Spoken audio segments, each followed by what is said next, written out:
Hello বন্ধুরা, তো আমরা এখন চলে এসেছি মা কৃষ্ণমণির মন্দিরে। তো আমরা এখন পিছনে রয়েছে কৃষ্ণমণি মন্দির। তো আপনাদেরকে এই মন্দিরটা এখন দেখানোর চেষ্টা করেছি। তো আপনাদের সামনে এখন রয়েছে সেই বিখ্যাত ও মা গুপ্তময়ীর মন্দির।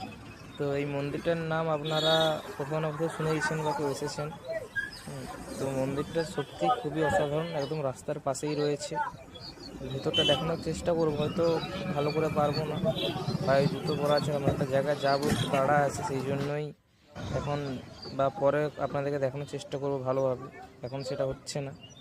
তো এর দুপাশে দেখুন, এই যে ছোট ছোট দোকান রয়েছে মন্দিরকে উপলক্ষ করে, কিছু পুজোর সামগ্রী। এই পাশেও সেম ছোট ছোট দোকান রয়েছে, প্রায় অনেকগুলো করে দোকান রয়েছে। আর এর অপোজিটে এমনি চায়ের দোকান টোকান টুকটাক রয়েছে আর কি, সেরকম বিশাল কিছু সেরকম কিছু নয়। আর মন্দিরের ভিতরটা ঠিক কীরকম সেটা না ঢুকলে বোঝা যাবে না।